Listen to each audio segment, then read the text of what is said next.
The action never ends.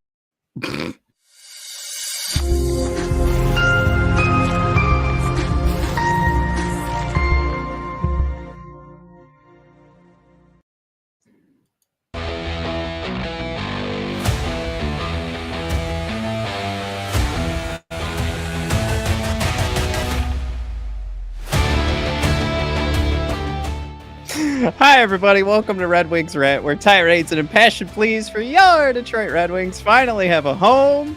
I'm going to be honest. I'm watching the comments right now. All thanks to Jared. We would not have started this close. Even later. This late, yeah. We're just going to keep on rolling. There. I have a theory the stream will start on time. I don't know why. I thought I set it for 7:40, so I'm just sitting there like staring at the screen. No, sir. And then that comment popped up and I went, oh, right. It was 7:35.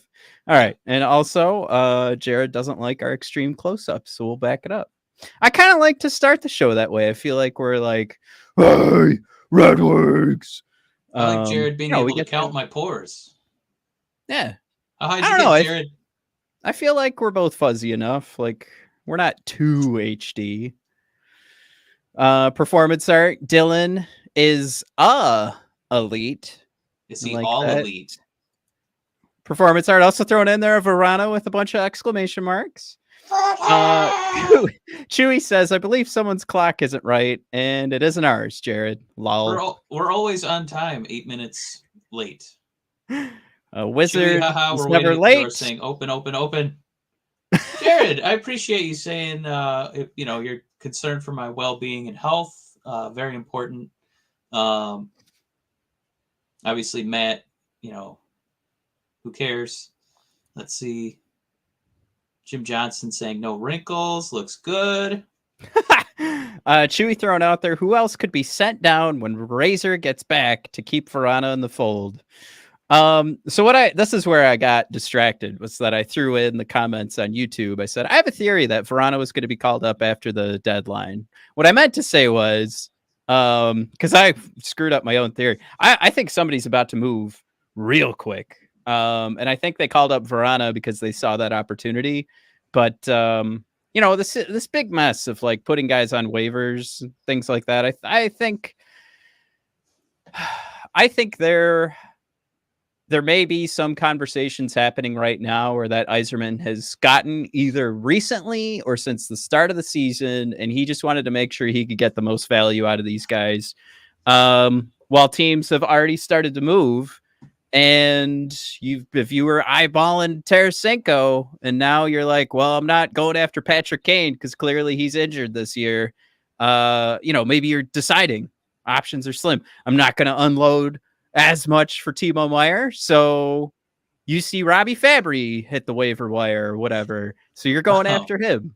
Yeah, no? I've given up on my pipeline dream for Patrick Kane because he only wants to go to Toronto or New York. No. He's a big turd. I just want that out there because I know how much you and I have fought over him, and because I'm always like, man, we have to be sensible, and you're like, I want to trade for Patrick Kane at all costs. Sensible is not. That's not sensible. Throwing Soderblom in a first-round pick. Even you're just going after the lottery. No, you're just going after a name. Episode after episode. This isn't like old guy like you're picking up Kevin Durant. This is way past that. You're not doing the same game here. This isn't even Kyrie Irving. Oh my God. No, actually, it's closer to Kyrie Irving than you think. I think it's closer to picking up Karl Malone in 2004. The fact that it's problematic is that's where the Kyrie Irving, Patrick Kane. Ooh, the comments coming in hot. Dan B saying call him up to showcase him, but then hold him out in case of injury. I think that's definitely a possibility. I would say that my theory clearly doesn't have to be the real thing, but maybe that's more like pie in the sky. But I don't know. If it was showcase, I wonder, tonight, Vrana's a healthy scratch. So are we showcasing he's got good time management and he showed up to practice on time? Because if that's the case, he nailed it. But immediately, that's where I was like, okay. Immediately scratched. He's been playing in Grand Rapids. It's not like they're still playing this game like, oh, he's got to get his legs underneath him. Like, he's been just kicking the shit out of everybody in the AHL. So the legs are there. So this is just like, I know Lalone said today, like, well, got on a 3-game win streak. You don't want to mess with what's working. And it's like, oh, right. Because you kept Ben Sherratt on the first D pairing for 3 months. You're right. You're totally always. And I love, too, that when he put out that quote, a lot of people were like, see, Derek Lalone, this guy, he knows what's up, man. You don't just want to mess with things. And it's like, what the fuck are you talking about? I'm just first, with all due respect. Are we not playing Edmonton? Derek? Are we not playing Edmonton today? Yeah. Against so you think you'd want to pepper them with a few goals of our own? This is the one game I want him to play. Right. I know. Can I blitz through this lineup real quick? Look at first line, Twos, Larks, Kubalik. Second line, Rasmussen. The Copper, Matt, your favorite, and Mr. Fabry, your second favorite. All on one line. Wow. Wait, where are you seeing the lineup? I got a dailyfaceoff.com. And it looks pretty legit because of I'm going to show you. And then we got the Dancing Bear himself, Mr. Beargrin, who, according to Dylan Larkin, he had no idea that's how you pronounce his name. We've just been calling him Johnny Burgers. Joe Veleno and Perron filling in that third line. And then Zadina, Suter, and Sundqvist on the fourth line. Matt, who would you... who's going to be the first scratch to get Vrana in there? Is it Zadina? Yeah. If he scores again tonight, is he just going to get scratched even though he scores? Can I just say I don't know if we have to worry about that. But I mean, what do we know? We know, according to Derek, if something's working, he doesn't change it when we play the Vancouver Canucks. I'm sorry. I hated that quote so much. I was a little frustrated by it because what did we also do for the last few months? We played the game where it's like, no, Andrew Copp, he's injured right now, so we can't get mad at him. And that's why we're going to keep him on the second line and make sure he's got the second most center minutes on the team. Huzzah. So, yeah, no, I think Derek Lalone's quote today is baloney. Grade A baloney. Like, it's fine. I'm not saying like Derek Lalone is a terrible coach. I just think the praise of that quote today was a little overboard. I think you guys, I don't know. Do you remember? Never mind. I'm just gonna, it was gonna be a brown nosing thing, but I was gonna go dirtier. So I like a good dirty brown nose. Also, hi assistant. Ken Young throwing out a good point. Wings somehow win tonight. I threw in the somehow. Vrana gets scratched again to keep that good streak going, huh? I guess we'll come to it. Ken, I mean, I'm going to be honest. One of those... I'm not too worried about that occurring. So we'll probably see Vrana in the next game. It's pretty another 5-2 shellacking. Matt, what do you got for us? If that really is the case, like, what was the bringing up of Vrana supposed to be? Was it showcase? Was it like, I don't know. That's what I'm just like, we could have called up anybody to not play and also have this silly quote of, well, you guys know me. I don't challenge success. I guess maybe my point is he hasn't challenged failure either. So I don't know. Anyway, so Ken, I mean, to Ken's point, I guess, right? You just same lineup, and that would be kind of fun, right? That's a whole other topic we want to discuss today, is how close we are to the playoff conversation. But let's pause for a bit. We're going hot and heavy in the Vrana stuff. We have slides, guys. We have a. Oh, we got the last few weeks. I feel like we've lost control of the show. Mike, have to obey the slides. Yes, I clearly do not like the reverse retros. I think you guys are all silly for getting all excited about the Barber Pole jersey, but Is it Mitchell and Ness announced today their new sweet ass line of jerseys, starting with calling out like a few legends from different NHL teams. Of course, we're getting Gordie Howe with that beautiful. Love that thing. Did I put my other picture on here? Damn it, I didn't. Oh well. Well, you guys could see it. I love this thing. And there's something that my place of work carries itself with, and they say simplicity is genius. Ta-da. Right? That's like what I always say about the combustible engine. Yeah. But this is it. I love this thing. I think it's something I'm clearly like I'm dropping I signed up for the 15% off coupon. Like I've did the whole text thing. Yeah, whatever. Send me text forever. Park Boys. I didn't know what was going on here. And the hat is pretty sweet too. I know again, I didn't do a good job here of just calling out the Wings one. I tried to do the 4K image online on Twitter. So if you guys are listening to the podcast, you're totally missing this, but just go to like that 4K image for Yzerman playing 4D chess. I like it a lot. Beautiful. Wait, do I have the wrong picture up? You have a nude of yourself. Yes. Oh shit. So where's Yzerman? Where am I? Where's Yzerman? The belly tattoo that we can see. Am I a pawn or a bishop? Or a knight. You are a square on the board. Anyway, the pinstripe hat is also sweet as hell. That's all I wanted to do, like a light and fluffy subject. We always are like pissing and moaning, and this isn't working out. I thought you don't like it. It sounds like. I don't hate the way the logo is designed. I think it looks okay. I just don't know why they picked these jabronis. There had to be absolutely anybody else to showcase these jerseys. I'm so distracted by how they look that I can't even see the images, the logos on the jerseys, man. That's my real beef. That's my review of this photo. Please, anybody else? Yeah. I don't think anybody else cares either, because the comments are still about trades. There's a lot of trade talk, a lot of chatter. Silver, wants to go first in a prospect for Bert, and I have some news for you guys with the 3 teams rumored to be part of this trade. You want a first this year, you got one option, but we'll get into that.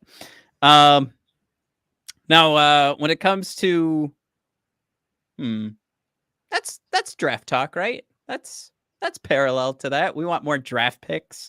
Well, another piece of this conversation is the Wings, Mike.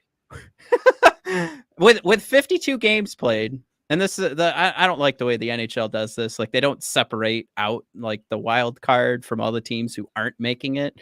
But it's this little chunk, the bottom section here. Pittsburgh with 53 games played and 63 points, which maybe not the one we want to focus on. But the Washington Capitals, Mike, 56 games played and 62 points. Like, that puts us 6 points out with 4 games in hand. Mike, it's possible for us to go on a little run here and sneak right back into that last wild card spot, while also mentioning we've got 5 games on the Islanders, and we are only 5 points behind them. 5 games on the Panthers, we're only 4 points behind them. Mike, this is legit. That red and white Kool-Aid tastes delicious right now. I feel bad for poor Ken Daniels, because he's probably gonna have to look at something like that and say, mathematically, they're still in there. And we played this game last season when I think it was Boston was the 8th seed and we were the 9th seed. And we're like, oh, we got a couple games on them, and then we tied them, and then it fell apart. So I love this. I love this optimism. It's just, I know that we can beat the Tar out of Vancouver, but I would really like us to do a little revenge tour tonight against a real team with real superstars. Can't remember. A team that's so good, Matt, on our end that we can healthy scratch Vrana. What do we have? look up the Red Wings schedule here. All right. Obviously, Oilers tonight. Well, I'll be tweeting that game, guys. If you just want to follow along on at Red Wings Rant on Twitter and at Red Wings Rant on Instagram as well. But then we've got the Flames, winnable game. Seattle, winnable game. Capitals, hey, if Ovechkin's still out, super winnable. Of course, Ovechkin, I mean, it's sad. Ovechkin's father just passed, so he's missing some games.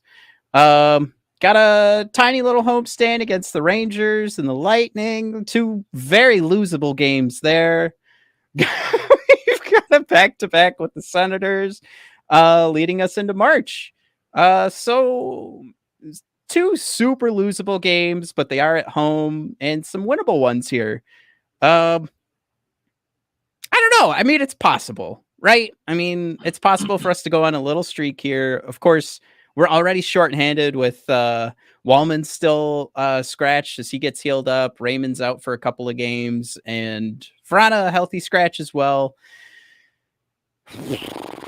So it's not like we're running out the top lineup here, but I thought this was worth the conversation. It's just worth like putting your eyes on, getting your head wrapped around the fact like how truly possible it is, especially with the points percentage. You could see the Red Wings and Buffalo are doing better than the Islanders and Florida, and they're right there nipping at the heels of Washington. So it's very possible. It's not like we're talking about climbing the whole standings. We're not talking about doing like a St. Louis Blues thing. But the other part of this too is, do we even want it? Mike, we were dead set a couple weeks ago, just like, it's fine. Let's start talking draft. We don't need to win another game. Let's start selling. We're good. And now we're here. I think Bertuzzi's still headed out the door. So what do? We just still want to lose, right? I mean, Dan B kind of touches on it. He's like, come on, people, the Wings aren't a playoff team. And if they somehow do make it, congrats, you get smoked by Boston or the Rangers. Dan, we are perhaps in the most unenviable spot that you could possibly be in. The bottom third, the top of the bottom third of the league. If you were a fish, you'd be a flounder. You aren't good enough to, definitely not good enough to win a series. You could maybe win a game or 2 against Boston. Optimistically, maybe a game. And I don't think you're quite bad enough to get those really good lottery odds. So this is an incredibly important trade deadline for Steve Yzerman, where it kind of feels like he's got to start setting the deck for us to compete. Otherwise, it's, like Code Red, the doomsday clock is at midnight, and you just have to start trading everybody. I thought it was Mountain Dew. Oh, no. I gave up on the Midnight Black Mountain Dew. Now I'm drinking this strawberries and cream Dr. Pepper. Ooh, fancy. Yeah, 0 sugar somehow. Ken threw out there, we haven't iced our best team since the first 2 games. True. Which might be why I tweeted this out. We've left 10 points on the table against Montreal, Ottawa, Philly, Columbus, Anaheim, Arizona, and Chicago. We had some Ottawa fans take exception to this tweet, which I thought was funny, but it was obviously more of a comment on the standings and like the worst of the worst in the NHL standings wise. And we left points up there. Mike, if we had gotten 5 of these points, if we had gotten 4 of these points, we'd be, what did we say? 4 games in hand against Washington. Yeah. If we had gotten 3 of these points, 4 games in hand against Washington, we'd be right there. So I think, like, to Dan's point, yeah, we don't really want to go in there and get smoked by the Rangers, who now have Tarasenko. I think Carolina is going to be a mess if we even made it out in the next round. But yeah, Boston is going to be an issue. Well, yeah, I guess Carolina is still a possibility, right? Like that would be the first place team in that division facing wild card. We're talking about Tarasenko going to New York. Carolina hasn't made their move yet, and they still look nasty. And I think you're also talking about the Wings losing Bertuzzi at the trade deadline. and then what do we do? If you're thinking like, well, maybe it's an upgrade to go Bertuzzi to Vrana, I'm here for that conversation, to be completely honest. I'm that's not enough. I'm not ready to start subtracting for late first round picks and ne'er-do-well prospects. Oh, you mean subtracting our first round picks for? No, I mean subtracting Bertuzzi for late first round picks. I'm not that enamored of that. Oh, gotcha. Well, we have some other things we want to talk about with Bertuzzi. Of the fork, I feel like in a lot of the comments in here are talking about, those first couple games, they looked really dominant. And, it's asking a lot for, a completely healthy hockey team to be out on the ice. But I mean, if you can see, the path to success, as a buyer is going to be I don't just want to say a shorter path, right? Because the goal is not just to be an 8 seed and, give up a bunch of future prospects and kind of torpedo yourself for the next couple seasons. But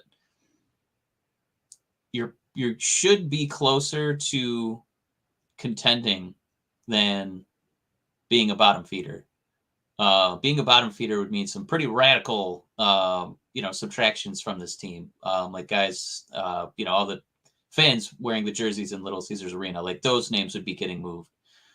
So I think if you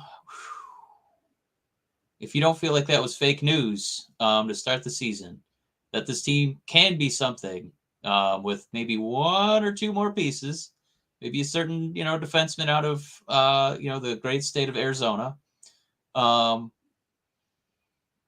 think it might be not bye time. I mean bye time, like BUY. Oh, for 2 very important comments, Blake. You made my week, my man. I had a rough day at work today, where I said some really dumb things to my boss. But Blake throws out there, it's kind of demanding, but it made me feel good. You guys need to do more than 1 show per week. Commit already. The other important comment here coming from Chewy. Yes, Chewy. I couldn't wait to touch on this. Code Red and Livewire, his other favorite Mountain Dews. Also, don't forget Baja Blast. Delicious Baja Blast. But Pitch Black, it's actually climbing the charts for me. It has Leapfrog Livewire. I have to say, you have your Dr. Pepper strawberries and cream? Yeah. I'm interested in the chat here. This is where I get to know you guys get to know me. Let's wind the clock back. 2004, Dr. Pepper Red Fusion. Anyone? I think the greatest soda pop of all time. Red Pop and Dr. Pepper mixed together. Just holy mackerel. So good. I'm going to leave you on that island, Matt. I do like Jared's comment here. He said, anyone left in St. Louis that Steve could poach? I mean, I don't know if it's really like the fit that we need. I'd have to think about it more, because I'm still in seller mode. But I mentioned a while back, and I did bring up Tarasenko, but the other guy I brought up was Ryan O'Reilly. As I was kind of joking while everyone was talking about stealing Vancouver's Besser and Horvat. So this is when those conversations first started. I was like, well, we're forgetting that St. Louis sucks right now, and they're going to be selling. And Ryan O'Reilly came back from injury and put up, I think, the OT winner for an even worse St. Louis team. He pushed and pulled his team to victory all by himself. So that's a name. Tristan's thrown out there. Scott Perunovich. I got to be honest. Don't know the player card on that one. But Tristan just throws out there, solid offensive D-man. I don't know Perunovich like the back of my hand, so I'd have to go check that out myself. Jared throws out there, he was just assigned for conditioning in Springfield. Sweet, so he's available.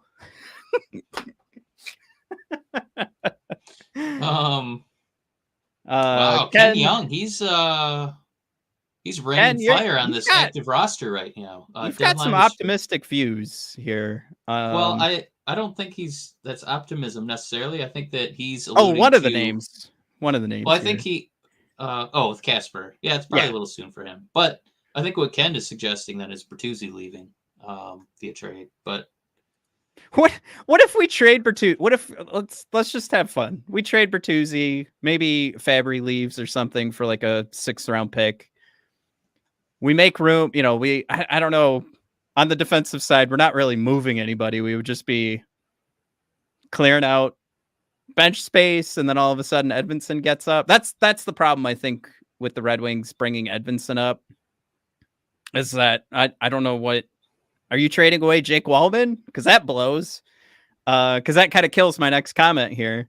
It would just be funny if we brought up Soderblom. There's some real chemistry going with Berggren. Vrana was really what the first line needed all along. They needed Larkin to go beast mode, Raymond to be the hands, and Vrana to be the sniper. And then we just go on this run, sneak in with a wild card. Maybe Patrice Bergeron finally, like, he's 38, those knees. They buckle underneath him. Boston's shorthanded. Pasta Man can't perform in the playoffs, and boom, you're in the second round. Fantasy booked us into the second round, Mike. I did it. Just kidding. There's I don't know why I did that. I feel embarrassed now. I don't know. It's fun to do some fantasy booking there, Matt. I think there's one more comment I was just gonna throw in there. Yeah. Should I just pull up like the Bertuzzi stuff? Is that because that's what everybody wants to talk about? I have a lot of Larkin stuff. I have a lot of Rasmussen stuff. All right, let's do this, guys. Could you hit the like button real quick for me? And I'm gonna force you to do something else. We're about at the halfway point of the show. Just bear with us for a couple of minutes here, because we are here right now because we're sponsored by DraftKings and Raycon.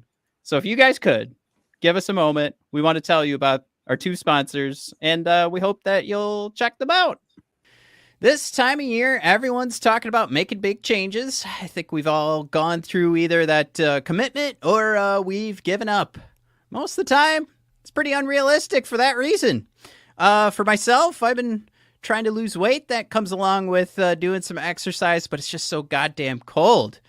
So what I've decided to do is get into some audiobooks instead, and it's a lot easier to do. And if I want that crisp, clean audio, I found the way to do it. The smallest changes in your routine can make the biggest impacts. You guys listen up. In the same way, you don't have to break the bank to make a big deal purchase. Even the smallest things can be a part of a big change if it's something to use every day. So when I'm making those small changes and reading books, or doing audiobooks, wink, wink, nod, nod, I like my Raycons. Raycon is a premium audio that's perfect price point, so you could build great habits without breaking the bank. Gross. I just pulled in a huge booger, but that's because I'm just so happy and satisfied with life right now, because I've been making those small changes by having those audiobooks get me through the day. And I do it with my Raycons. Whether you're looking for a pair of everyday earbuds, low latency gaming headphones, or a speaker with a battery that will last all night at your next party, Raycon's got you covered. Yep, Raycons start at half the price of the premium audio brands. So you don't have to choose between products. You can get one of each, or a pair and a spare, and still pay less than you would with some of the other guys. I actually have the speaker myself. I have the earbuds. Speaker, super fun if I'm listening to a movie or something during work or just in my free time. Connect the speaker anywhere. Earbuds, like I said, out and about. I'm ready to go. I like, you got your customizable sound profiles, the earbud tap functions. That's pretty nice, actually, to just get that volume going, especially if you're just laying in bed, listening to a podcast or a book. Just tap away. Left ear, right ear, gets you going. And of course, the crystal clear call quality is fantastic while you're in the middle of those audiobooks or those podcasts. Comes right through. Water and sweat resistant. Hey, for all my sweaty boys out there, we got you. Ready to buy something small with big impact? Go to buyraycon.com/THPN today to get 15% off your Raycon order. That's buyraycon.com/THPN to score 15% off. That's buyraycon.com/THPN. The action never ends at DraftKings Sportsbook, especially after the Super Bowl. You guys think it's all over, but there's tons of ways to bet on all your favorite sports. You can fuel your fandom and feel the heat of the season like never before.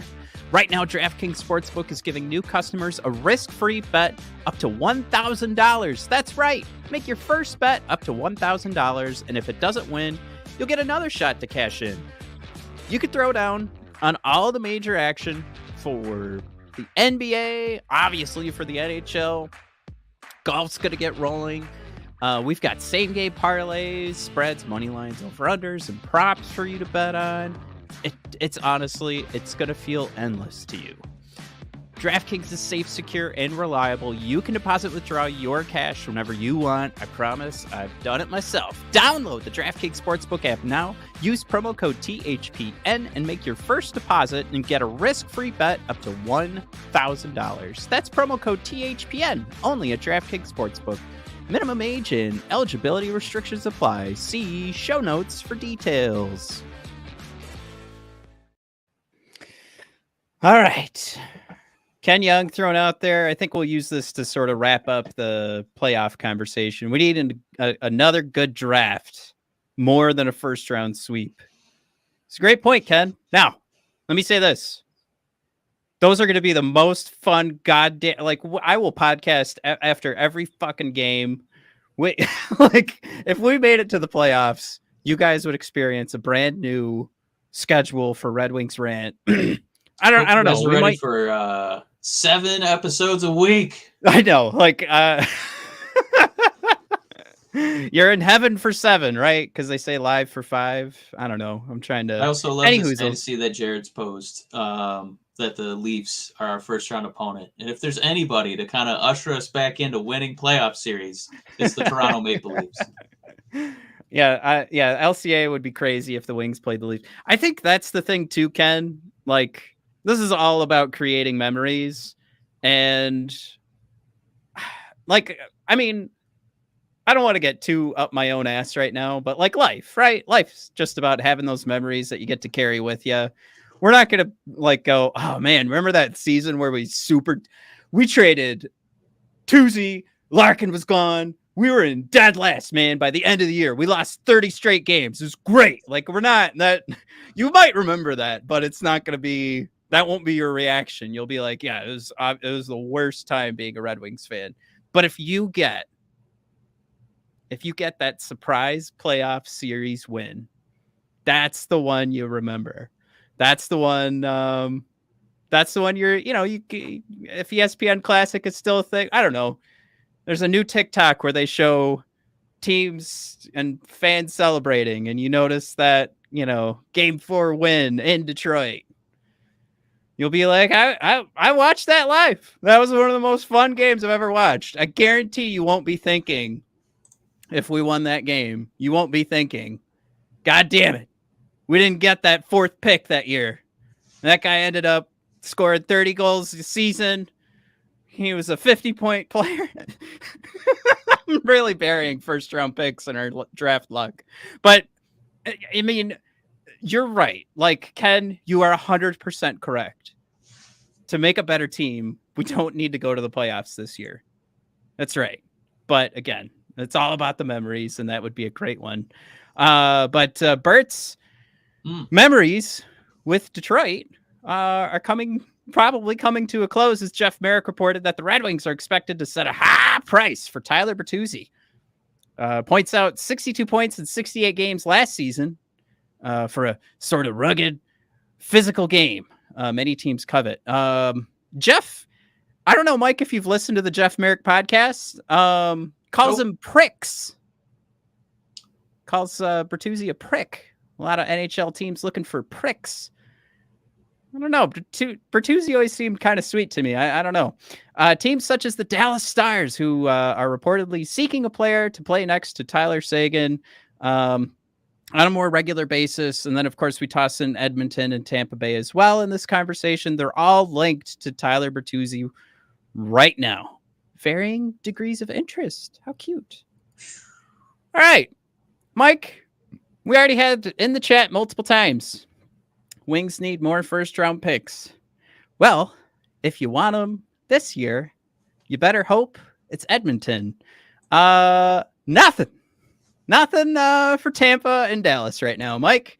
You're going down the line to 2024 or 2025. Sorry, for Tampa, 2024 for Dallas.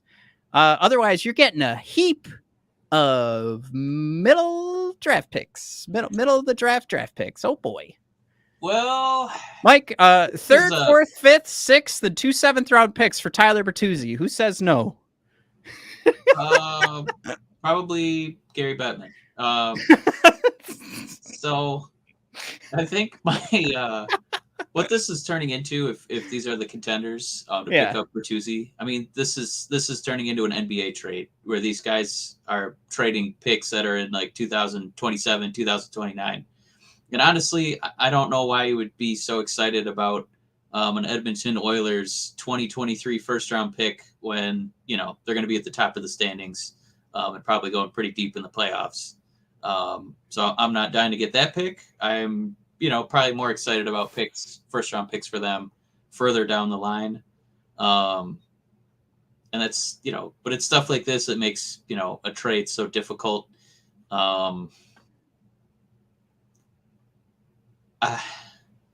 That you like, it feels like when you have a higher asking price, what you're really saying is we are not really prepared to trade this player. So you're going to have to really blow us out of the water if you want to get Bertuzzi. So knowing that the asking price is going to be high, knowing the teams that would want a prick, I guess. And obviously, honestly, I would say that's more Fabry, because I feel like whenever people play him, like, God, I hate that prick. Between periods. Yeah.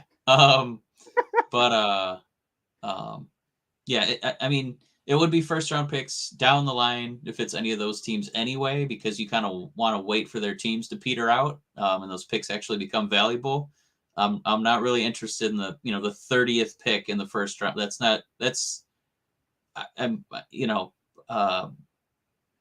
the word? I mean, by definition, it's a first rounder, but it's basically a second rounder because you're not getting, the top 10 talent kind of thing. So, So I stole some information here. We'll go over in a second. I want to use one of Tristan's comments to bring this up, but it's worth mentioning Scott Wheeler's rankings for prospects and prospect pools for these three teams. Tampa is number 30. I believe Edmonton was in the bottom 10 or 12.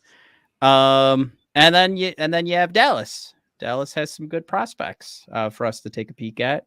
But where was Tristan's comment here? It was basically, here it is. I really think that Dallas will be Bert's ultimate landing spot. And that's kind of where I was like, okay, well, the first round picks aren't there. But maybe Logan Stankoven, who right now for the 2022-23 season in the WHL, 76 points in 34 games. This is the number one ranked prospect for the Dallas Stars. He's 5'8".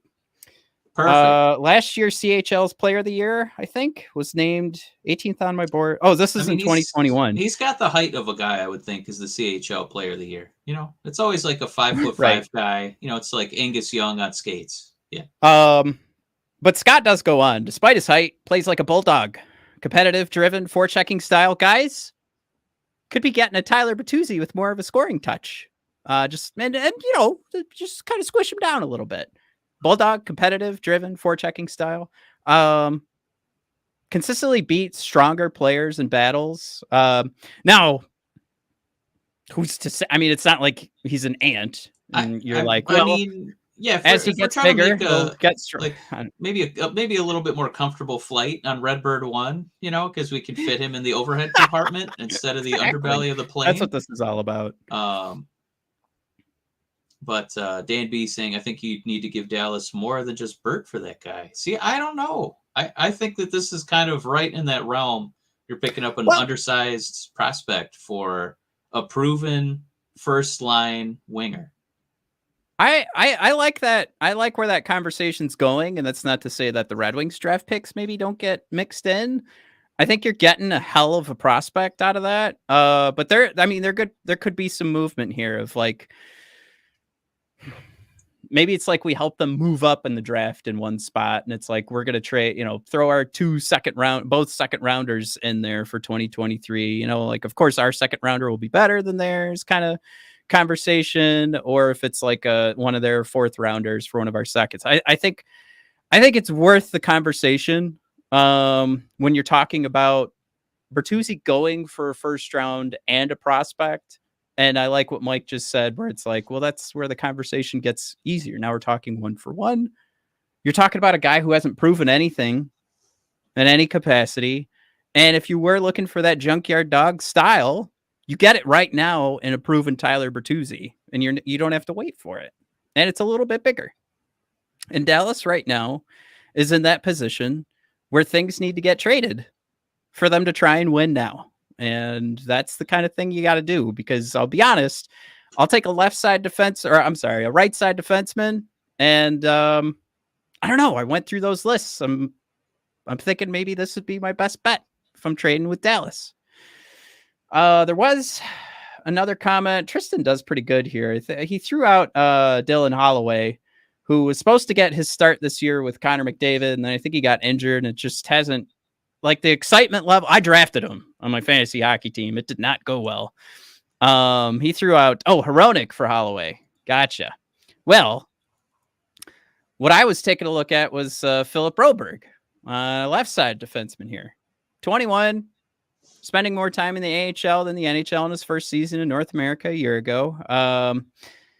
The 22-23 campaign has flipped that script for Broberg, who spent more time with the Oilers than Condors through midseason, and has moved from playing 9 to 10 minutes a game to as many as 18 in recent games.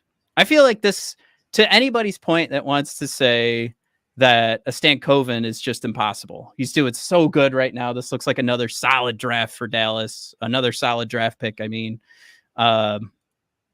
then you go, let's take a couple steps back on a prospect pool. It's not so great. And you go with number 3 on Edmonton's list with a Broberg. And I think you still got to, like, this might be that opportunity where maybe if I take a couple steps back here, maybe you could sneak in a first rounder. But certainly, I don't know, with the Broberg conversation, I don't think that's enough. And I think there's also a conversation here too, where we could take a stumble and travel all the way down to like middle, lower tiers for these prospect pools. But I think at that point, you're just like, all right, well, now we're just getting rid of Tyler Bertuzzi. So I don't even want to get in that conversation, to be completely honest. Just before we get too far away from Holloway, I do want to acknowledge Blake, who did drop that earlier in the comments. Blake, I see you out there, my man. We got so many comments coming, and we can only touch on so many. But yes, I will give you your flowers for the Holloway mention. And then there was one more. I see it. Silver saying, it's a deep draft, though, Mike. And he was, being facetious. And he knows, at the end of the first round, how hard it is, to find a guy that pops and actually plays on your first line. So it's, again, just really tough to be excited about number 30, in the first round. Corey Pronman was talking to Max Boltman 2 weeks ago on the Athletic podcast. So they do that, like every day is a different tandem from the Athletic, and Fridays are Boltman and Pronman. And Boltman was like, this draft is so deep. There's so many names at the top. Like this is where you could get somebody at 15, and normally they'd be like number 8 or number 9. And Pronman, who is, oh my God, if you've not heard Corey Pronman talk, he is the hockey nerd, like draft nerd of all draft. Like, I mean, it sounds like he is perpetually like pushing his glasses up the bridge of his nose. I don't think he even has glasses. Love you, Corey. He's always helpful for helping us make content. What he said to Max immediately was like, no. He's like, once you get past the first couple of guys, you take a steeper fall to mediocre. And he was like, I think people are making the wrong connections here, where he's just like, you've got really, really good, absolutely. but we're going to fall right back into who knows, like once you get, and complete honesty here, once you hit 10. And I thought that was a huge comment from Corey. It's a great comment that we all need to carry ourselves with. If the Red Wings, once they start moving draft picks and we all freak out about it, how hard it is to find good talent once you're like, there's work that's going to be involved once you're outside of like that top 10. And I think that was Corey's point. And it's still going to be the case this year, even though it's deep in that top 10. Yeah. Still going to take the steep. It just means a steeper fall, he meant, to the point of the draft where it's just shoulders up. Did I talk about everybody? Oh, right. Dylan Duke from the University of Michigan. Yeah. Left wing, filling a wing hole, I guess. I don't know. But if we go through this. Did you say filling a wing hole? Yeah. I did say that. That's what we should have named this episode, Filling a Wing Hole. Wing hole. For Scott Wheeler, this is one of his favorites from the 21 draft. Duke is a short but stocky winger, which not coincidentally, I don't think Howard is too. Oh, Howard must have been number 2 on this list. Okay. With a nose for the net, who impressed me in a bottom 6 role as a freshman with the stacked Wolverines last season and has stepped up in more of a prominent role this year. Plays bigger than his size, goes to the net, blah, blah, blah, blah. Believe it or not, he has a role in the power play. That's the name at least I'd mix in there. Like if we're trying to get something to work out here for these teams that, I mean, even we're not getting a second round pick from Tampa this year. So there's got to be a top prospect coming out of these teams, especially Dallas and Tampa. And I mean, tippy top prospect. And then with Edmonton, I think you could make the case for something lower in the mid tier if you're getting that first round pick. I think to Silver and Mike's point, like trying not to get so obsessed with draft picks. And of course, that's what we do every year. Like we do way too much coverage on these draft picks and trying to guess like who's going to be picked where. And it's like we get angry when the Red Wings don't pick up one guy or another. Oh, fuck. I forgot my point. Anyway, it's a crapshoot. It's whatever. No, I mean, obviously they I can't believe I forgot. They have value, right? And we know that Yzerman's a really, excellent, evaluator of talent. Yeah. But I mean, hoarding them for mediocrity, you know, is it's a really tough way to win Stanley Cups. I don't know if you want to necessarily be the polar extreme, where you're the St. Louis Rams who trade their first round pick every single year if they can to just pick up, some, veteran player. So, and I just call them the St. Louis Rams instead of the LA Rams, just showing my age there.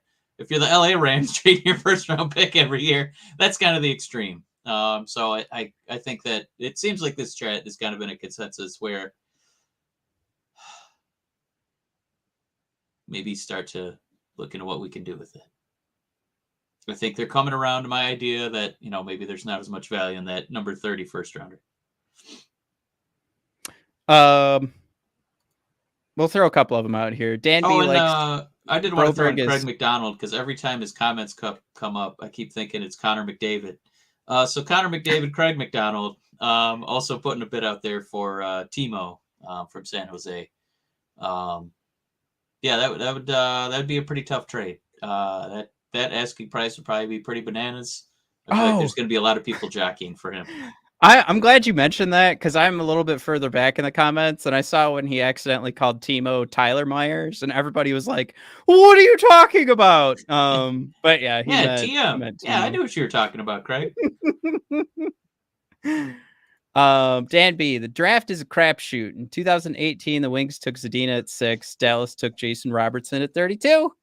Which was kind of what I was mentioning there with like, it looks like Dallas got another good one middle of the first round there. I mean, this is Detroit. I mean, how many times did the entire NHL skip out on Datsuk? Was that 5 rounds? 6 rounds? Found out it's 2 years. 2. He was eligible the year before and nobody wanted him. All right. Where are we at? What else did we have to talk about? Because really, we had a few more. Yeah, we had a few more slides. I think you had for us. You just wanted to. I think you were going to touch on Rasmussen, weren't you? Oh yeah, we haven't done that yet. But let's. We'll wrap up this conversation. Is like, all right, Tuesday can go. If we can't get a first, I'm hopeful some team's top prospect, and if we are able to grab that for it's just wrapping this into the standings conversation too, and how close we are to a wild card spot. I don't think there's any part of me that's like, well, we got to hold on to Bertuzzi. We're so close to the playoffs. But also, I don't want to forget this. When Bert does get traded, I'm not going to be happy that he's gone. But for all the people that told us we're never listening to your show again, because how dare you even bring up trading Tyler Bertuzzi? Oh my God.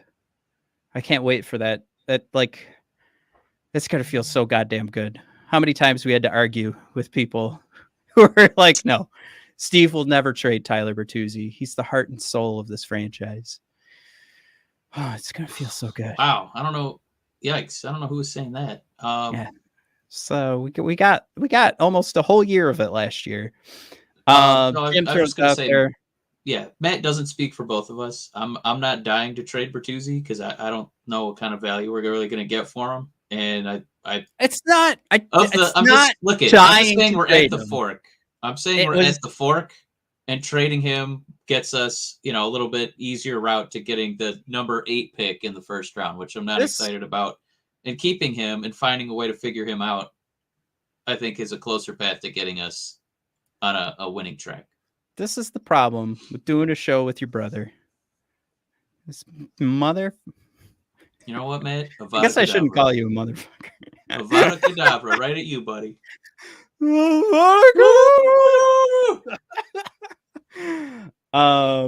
Jim thrown out there, just a little ditty to kind of end the conversation. If Bird is traded, or he's asking the question, sorry, if he is traded, is he a rental or gets an extension with the new team?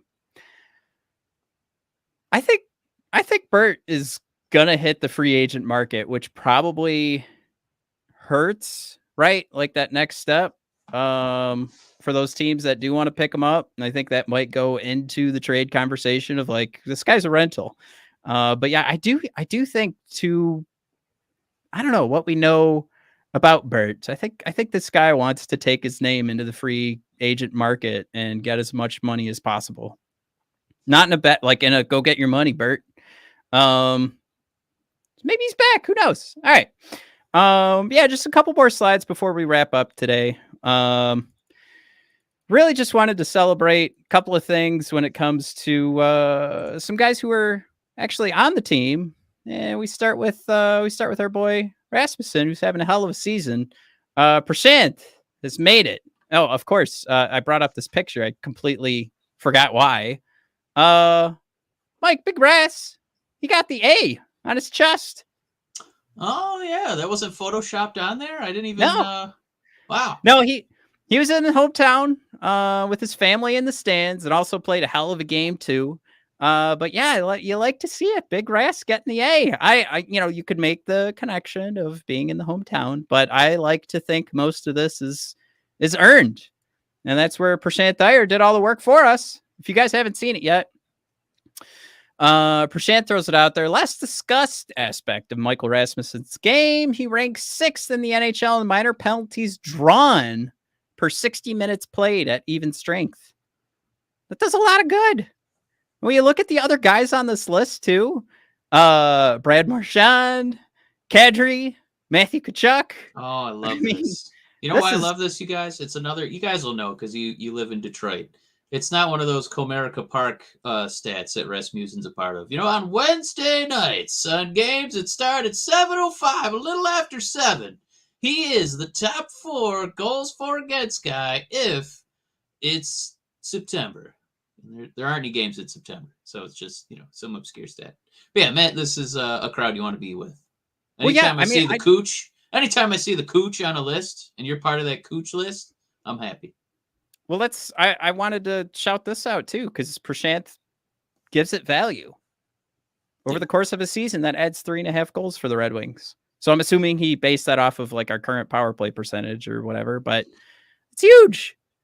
Huge. But on top of that, right, he's adding those 3.5 goals. Rasmussen ranks among the top 50 forwards and goals above replacement this season. He hasn't gotten much national acclaim, but he's taken a huge step forward this season. Prashant, thanks for doing all this hard work for us. Appreciate it. But this is that time, right? That you got to take a minute, make sure the fan base is paying attention. Rasmussen has passed the eyeball test. I think for us, no problem this year. I think he did a great job of it, kind of like the last quarter of the season last year. So he's just continuing to grow. But you want to find some proof? Want to look at the deep cut analytics to say it's actually happening? Well, like Prashant put out there, and I love when these tables are built out with quadrants where it's defensive goals above replacement. That is your y-axis, and then the x-axis is why did I say axis? Axis. Jesus. And the offensive goals above replacement is your x. Yeah.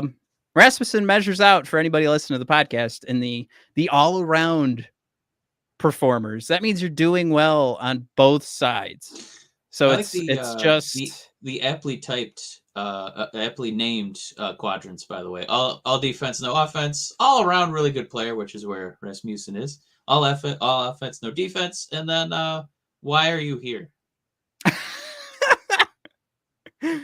Yeah, unfortunately, we found our favorite second line center. Don't you do it, Matt. On that part. No, he's still Matt, there. He's still injured. He's forever injured. And he's going to be on your first line. He's going to be injured for the next 5 seasons until that contract is over. But of course, the next part of the I blew this slide up. Whoops. There you go, guys, on YouTube. If you couldn't see it, there you go. But yeah, Ras having a good year. Mike, this was just fun. All right, we bring up the JFresh charts all the time. I pay for them, damn it. So I'm going to show them off whenever I can. This is just a week ago. Dylan's player card. Yeah. This is how well Dylan did in the last week. He went from a 91% WAR to a 94%.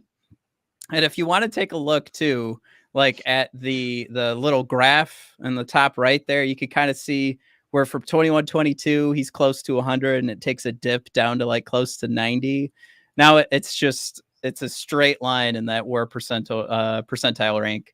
It's beautiful and you love to see it. My favorite thing is that besides going from 91 to 94, the screenshot for the 94% is also bigger, so it just looks better.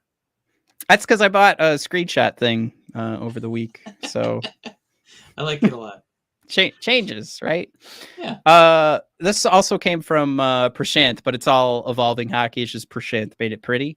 Top 10 center, Mike. You want to pay a top 10 center, maybe? I don't know. How about it?